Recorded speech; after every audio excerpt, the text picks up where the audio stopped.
श्री विशाखा जी तो दूर प्रकट भई, ओरछा में प्रकट हुई, इसलिए अपने रूप को अभी पहचान नहीं पा रही थी। इसीलिए उनमें एक छोटा सा अवगुण आ गया। अवगुण भी नहीं है, लेकिन वो लीला विस्तृत करने के लिए एक गुण ही मानो। और वो अवगुण क्या था कि वे अपनी विद्वत्ता का बड़ा उनको अभिमान रहता था। आप नगर नगर जाते और वहां के विद्वानों को चुनौती देते, यदि किसी विद्वान में सामर्थ्य हो तो मुझसे शास्त्रार्थ करे। राजगुरु थे, इसलिए इनके साथ में थोड़ी बहुत सेना भी रहती थी, थोड़े बहुत सिपाही भी रहते थे इनकी सुरक्षा में। मधुकर शाह ओरछा के राजा के गुरुजी थे, तो उसने पूरी व्यवस्था कर रखी थी। और केवल मधुकर शाह नहीं, आसपास बुंदेलखंड के ना जाने कितने राजा आपके शिष्य थे।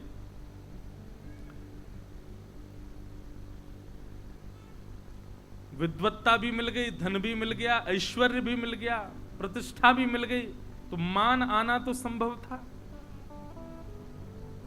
आप श्री ने सब जगह के विद्वानों को हरा दिया। बहुत ध्यान से सुनिएगा। तभी आपको पता चला कि भाई भारत के सबसे श्रेष्ठ विद्वान काशी में विराजते हैं।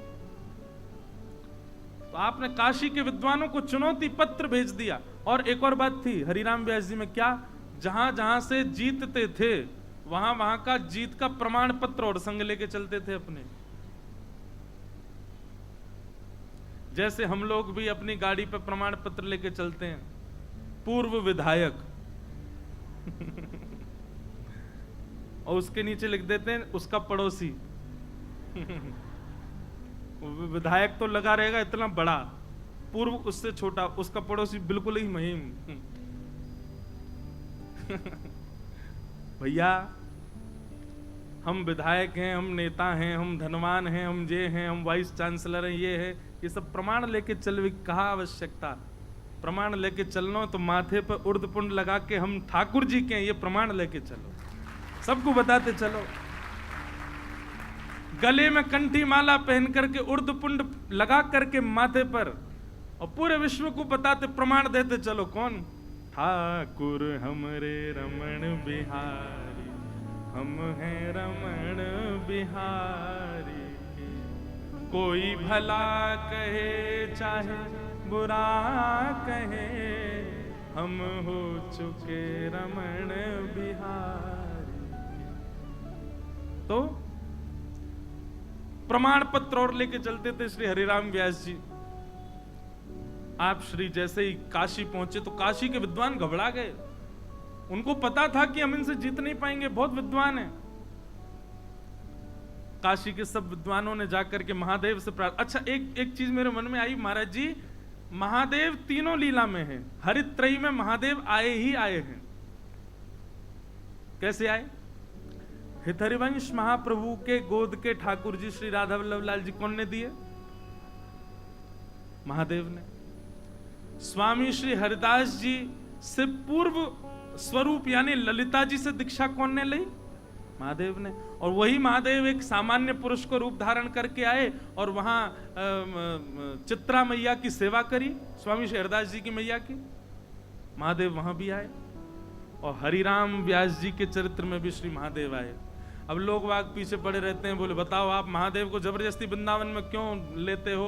वृंदावन के हमने एक आध बार यूं कह दिया, मैंने महादेव की भक्ति करने वालों को तो कृष्ण भक्ति मिले तो ही समझो कि वो उनकी भक्ति सफल है। अब लगे मुझे खींचने महादेव वाले, मतलब हम ओम नमः शिवाय जप रहे हैं तो इसका कोई मतलब नहीं। अरे भैया ये गूढ़ रहस्य कौन समझे?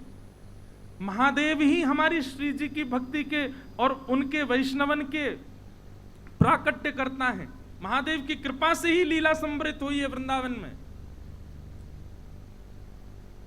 सब महादेव के पास गए और ब्राह्मणों ने जाकर के महादेव से कहा, हे काशी विश्वनाथ, हे विश्वंबर भगवान, ये काशी नगरी विद्वानों की नगरी है, आपके विद्वानों की नगरी है, और ये हरिराम व्यास जी ओरछा से आए हमको हराने, हमको हरा के चले जाएंगे, कलंक हमारे ऊपर लग जाएगा कि हम जीत नहीं पाए, आप हमारी रक्षा करो।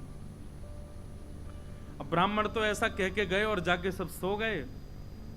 महादेव चिदानंद रूप शिवोहम शिवोहम चिदानंद रूप शिवोहम शिव। एक दीनहीन से ब्राह्मण का रूप धारण किया, बिल्कुल सहज सरल से ब्राह्मण बन गए। और जहां ठिकाना था, जहां पर तंबू लगा करके बैठे थे श्री हरिराम व्यास जी, बाहर अपने प्रमाण पत्र चिपकवा रखे थे और नीचे लिख रखा था विद्वानों को खुली चुनौती, आके शास्त्रार्थ करो। हरिराम व्यास जी के पास महादेव पहुंचे। सेवकों ने जाकर के बता, महाराज जी बाहर एक दिन इनसा ब्राह्मण आया है काशी का। बोले रूप पर मत जाओ, विद्वान होगा तभी आया, नहीं तो कैसे आएगा मेरे पास, भेजो भीतर। महादेव गए, जय हो, बड़े बिल्कुल दीन से बन के गए। हरिराम व्यास जी बताइए किस विषय पर शास्त्रार्थ प्रारंभ किया जाए। विषय तो हम क्या प्रारंभ करें, हमारे 2-3 प्रश्न हैं, उनके उत्तर में ही शास्त्रार्थ समझ लीजिए। हरिराम व्यास जी बोले जल्दी पूछो, क्या पूछना है। महादेव बोले भगवान सबसे पहला तो मैं ये जानना चाहता हूं, संपूर्ण विद्या का फल क्या है, संपूर्ण ज्ञान का फल क्या है। आप इतने बड़े ज्ञानी, आपने सब कुछ पढ़ा लिखा है, इसका फल आपको क्या मिला हुआ है। हरिराम व्यास जी बोले संपूर्ण ज्ञान का फल है विवेक। बोले अच्छा, और विवेक किसको कहते हैं। बोले विवेक कहते हैं सत और असत को, सही और गलत की पहचान, यही विवेक है। अच्छा, ये सत और असत क्या है, कृपा करके ये बताएंगे। बोले सत, ठाकुर जी सत हैं, ये ब्रह्मांड पूरा, ये सृष्टि पूरी असत है, ये संसार असत है, केवल और केवल ठाकुर जी ही सत हैं। महादेव बोले तो फिर आप क्यों इस असत संसार में पड़े हो, क्या इसी के लिए आपने विद्या अर्जित की थी कि आप विद्वानों के घर जा जा करके उनको हरा करके उनको दुखी करो और उनसे ये बस एक कागज पे लिखवा देना कि आप विद्वान हो, उसको बाहर चिपकवा देना। आप खुद असत में पड़े हुए और कहते हो कि आप ज्ञानी हो। यदि आप सत के उपासक हो, ज्ञानी हो, तो फिर सत की उपासना करो, ब्रह्मांड भगवान की उपासना करो। क्या आपको विवेक की प्राप्ति होगी। 2-4 प्रश्न ऐसे धर दिए महाराज। हरिराम व्यास जी तो नेत्र खुल गए, देखते रहे, देखते देखते चरणों में गिर गए। बोले आप सामान्य नहीं हो, कौन हो, मुझे अपना रूप दिखाओ।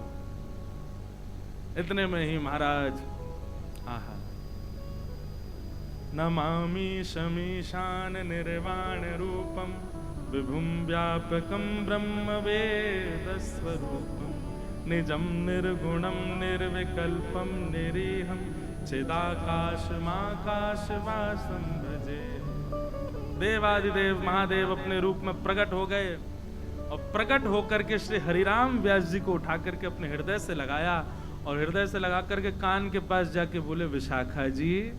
और जैसे ही विशाखा शब्द उच्चारण किया, नेत्र बंद हो गए, अपनी निवृत्त निकुंज की स्मृति आ गई और महाराज तुरंत उनको स्मरण होने लगा कि अरे मैं कहां संसार में फंस रहा हूं, ये कहां ज्ञानी बनने की कोशिश कर रहा हूं, दूसरों को हराने में, दूसरों को परास्त करने में मेरी रुचि होती जा रही है। अरे मैं तो निवृत्त निकुंज की दासी हूं, मैं तो किशोरी जी की प्रिय सखी विशाखा हूं, मैं अपने रूप को क्यों नहीं पहचान पाई। महादेव के चरणों में प्रणाम किया। बोले विशाखा जी, आप विद्वान इसलिए बनाई गई हो ताकि आप और वृंदावन रस का महिमा का गान कर सको। इसलिए अब अपनी इस विद्वत्ता से दूसरों को, ब्राह्मणों को हराना, परास्त करना, दुखी करना बंद करो। जाओ वृंदावन और वृंदावन के यश को गाओ। महादेव ने भेजा वृंदावन यश गाने के लिए।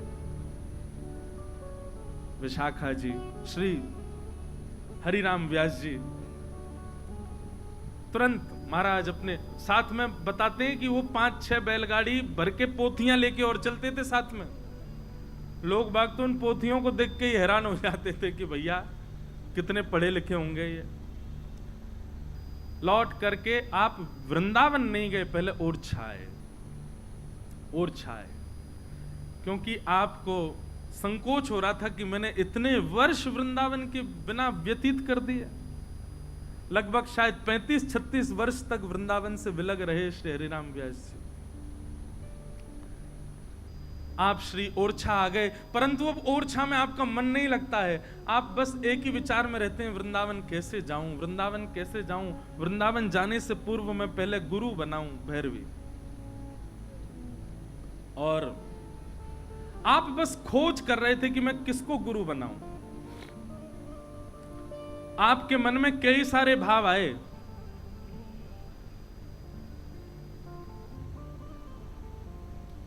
आपके मन में भाव आया, रैदास जी को गुरु बना लूं, कबीरदास जी को गुरु बना लूं, सबके जिनके नाम थे भक्तों के, सबका चिंतन आया, लेकिन कहीं भी निश्चित नहीं कर पा रहे थे किसको गुरु बनाऊं।